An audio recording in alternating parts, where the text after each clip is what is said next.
चौथे चरण के मतदान के पहले ही सभी पार्टियों के शीर्ष नेता एक तरफ जहां आतंकवाद, शमशान, कब्रिस्तान, रमजान जैसे मुद्दों की जुबानी जंग करके एक दूसरे पर हावी होने में लगे हुए, वहीं ये सियासी और जुबानी जंग धीरे धीरे पूर्वांचल की ओर बढ़ने लगी है।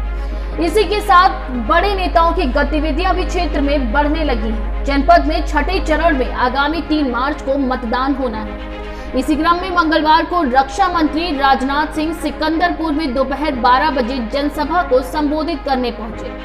बलिया के रास्ते पूर्वांचल के वोटरों को साधने की कोशिश में सियासी घमासान का दौर अब शुरू हो चुका है।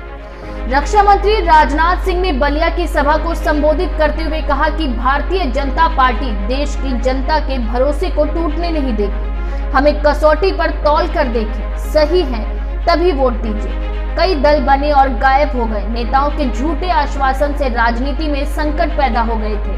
ऐसे में भाजपा ने उसे चुनौती के रूप में लेते हुए उस धारणा को मिटा दिया। और मैं भारतीय जनता पार्टी के बारे में मेरे बहनों भाइयों में कहना चाहता हूं, आरोप लगाने के लिए कोई भी आरोप लगा ले, लेकिन मैं आपको यकीन दिलाना चाहता हूं, भारतीय जनता पार्टी इस देश की जनता के भरोसे को किसी भी सूरत में टूटने नहीं देगी। पहले जो हम लोग कहा करते थे, जो कुछ भी हम लोगों ने कहा था, उस कसौटी पर कसकर हमें देखिए। यदि हम खरे उतरते हैं तो हमें वोट दीजिएगा, यदि हम खरे न उतरते हो तो हमें वोट मत दीजिए। सिकंदरपुर विधानसभा क्षेत्र में बंसी बाजार स्थित ज्ञानकुंज एकेडमी में मंगलवार को आयोजित जनसभा को संबोधित करते हुए राजनाथ सिंह ने भाजपा के कार्यकाल को गिनाते और विपक्ष पर हमला करते हुए बहुत कुछ कहा। उन्होंने कहा कि हम सरकार बनाने के लिए नहीं, समाज व देश बनाने के लिए चुनाव लड़ते हैं। हमने धारा 370 हटाने का वादा किया था, उसे पूरा किया। नागरिकता कानून लागू किया। धर्म के नाम पर विभाजन नहीं होना चाहिए। आजादी के बाद धर्म के आधार पर भारत व पाकिस्तान का बंटवारा हो गया था। साथ ही उन्होंने कहा कि हम लोकतंत्र का मंदिर बनाते हैं। केवल हिंदू ही नहीं, भाजपा सबको साथ लेकर चलती है। पूरे विश्व को हमने परिवार माना है। सपा, बसपा व कांग्रेस नफरत की राजनीति कर रही है। नफरत की राजनीति सबसे पहले कांग्रेस ने शुरू की, अब इसे सपा और बसपा आगे बढ़ा रही है। राजभर समाज भाजपा के साथ है। देश के लिए काम करना है, चलो भाजपा की ओर। क्योंकि राजनीति हम लोग करते हैं, केवल सरकार बनाने के लिए राजनीति नहीं करते हैं। सरकार बनाना भी एक उद्देश्य होता है, लेकिन हम केवल सरकार बनाने के लिए राजनीति नहीं करते। हम राजनीति करते हैं तो समाज बनाने के लिए राजनीति करते हैं, देश बनाने के लिए राजनीति करते हैं। इसलिए कठोर फैसले लेने में भी हम रंच मात्र संकोच नहीं करते।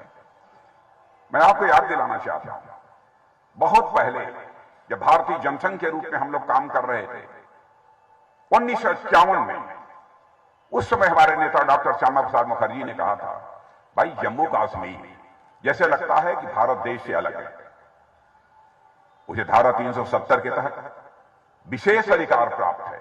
यानी आप जाकर बलिया, उत्तर प्रदेश, बिहार, कहीं भी दूसरे राज्य के लोग वहां जाकर मकान नहीं बनवा सकते, जमीन नहीं खरीद सकते, नौकरी नहीं कर सकते, लेकिन वो कर सकते हैं। यह आजादी थी। तो हमारे नेता डॉक्टर श्यामा प्रसाद मुखर्जी ने उसी समय कहा था धारा 370 समाप्त होनी चाहिए।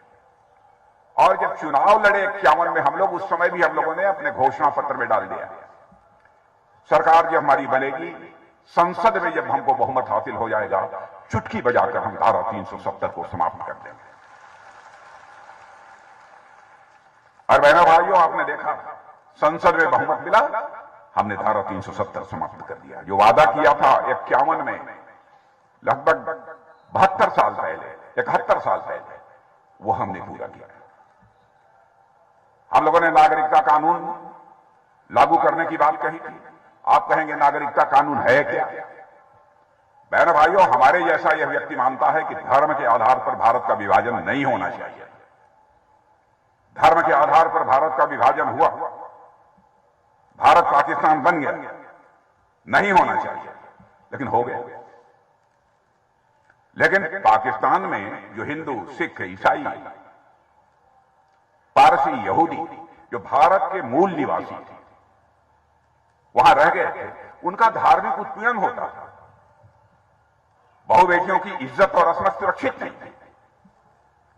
बहुत पहले हम लोगों ने कहा था, जब भी हमको संसद में बहुमत मिलेगा, हम एक ऐसा कानून बनाएंगे, चाहे वो पाकिस्तान होगा, चाहे अफगानिस्तान होगा, चाहे वो बांग्लादेश होगा, कोई भी यदि वहां से धार्मिक उत्पीड़न के कारण, कि धर्म इनका हिंदू है, सिख है, ईसाई है, पारसी है, यहूदी है, भारत के मूल निवासी हैं, भारत आना चाहते हैं,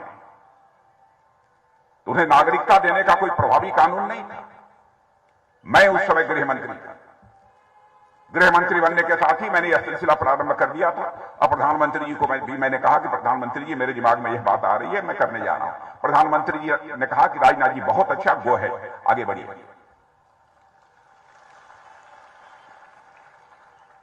और बहनों भाइयों, उस समय नागरिकता कानून बनाया था, लोकसभा में पारित भी हुआ, लेकिन राज्यसभा में बहुमत न होने के कारण पारित नहीं हो पाया। उसके बाद जब अमित जी आए, तो अमित जी ने लोकसभा राज्यसभा में दोनों में प्रस्तुत करके नागरिकता का कानून पास कर दिया। जो वादा किया था उसे पूरा कर दिया। यानी जो हमने कहा था कर दिया। मुझे याद है जब हम ये कहते थे कि 1984 में अपने चुनावी घोषणा पत्र में हम लोगों ने डाल दिया कि जब भी हमको अवसर मिलेगा, अयोध्या की धरती पर भव्य राम का मंदिर बनकर रहेगा। बहनों भाइयों, आज जाकर देख सकते हैं।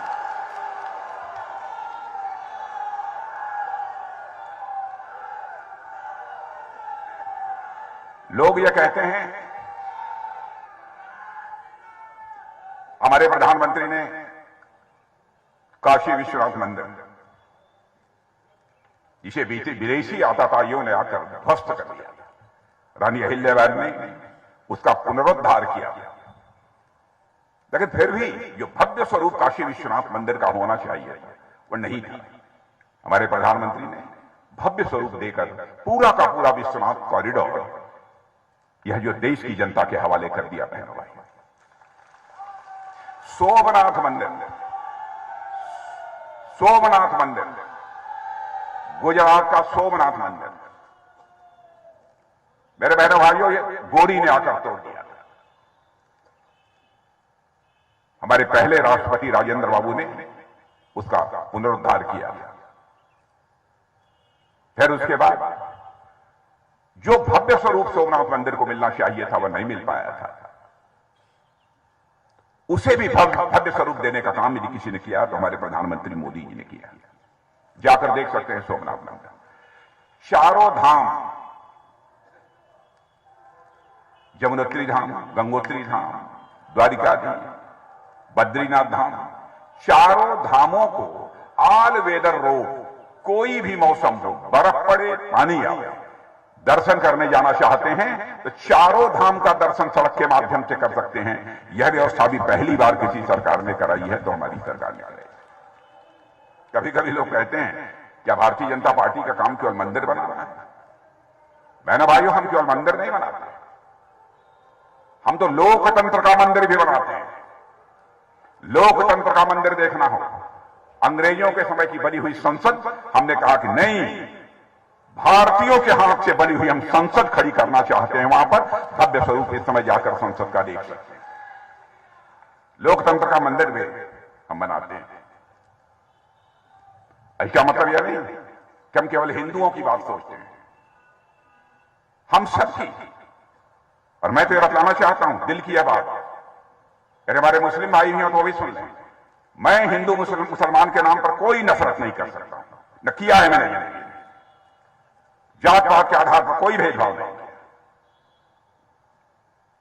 भारतीय संस्कृति की मान्यता रही है। भारत की धरती पर पैदा हुए हमारे संत महात्माओं ने, ऋषियों और मनीषियों ने भारत की सीमा में रहने वाले लोगों को ही अपने परिवार का सदस्य नहीं माना है, बल्कि पूरे विश्व की धरा पर रहने वाले लोगों को अपने परिवार का सदस्य मानते हुए वसुधैव कुटुंबकम का संदेश सारे विश्व को, दुनिया के किसी एक देश की धरती से गया है तो केवल हमारे और आपके देश भारत की धरती से संदेश दुनिया को गया है। पूरे विश्व को हमने परिवार माना है। हमारे यहां नागपंचमी के दिन तो जिस काले सर्प के काट लेने के बाद मरने की पक्की गारंटी होती है, उस काले सर्प को भी नाग पंचमी के दिन गाय का शुद्ध दूध पिलाकर उसके दीर्घजीवी होने की कामना यदि कोई करता है, भारत के लोग करते हैं बहनों भाइयों। यही है हमारी भारत की संस्कृति की श्रेष्ठता। विधानसभा चुनाव में राजनीतिक दलों ने पूरी ताकत झोंक दी है। मैदान में बड़े बड़े नेता उतर चुके हैं। बलिया में छठे चरण में 3 मार्च को मतदान होना है। ऐसे में अब प्रचार की जंग तेज हो जाएगी। बलिया में हर दल के बड़े नेताओं का जमावड़ा होगा। इसकी शुरुआत मंगलवार को भाजपा से हुई है। रक्षा मंत्री राजनाथ सिंह सिकंदरपुर में 12 बजे जनसभा को संबोधित करने पहुंचे तो कार्यकर्ताओं में भी चुनावी उत्साह छा गया। इसके जरिए सिर्फ बलिया ही नहीं बल्कि राजनाथ पूरे पूर्वांचल के वोटरों को साधने की कोशिश कर रहे हैं। इसको लेकर पार्टी कार्यकर्ताओं में उत्साह देखा गया। Bureau report, live India news.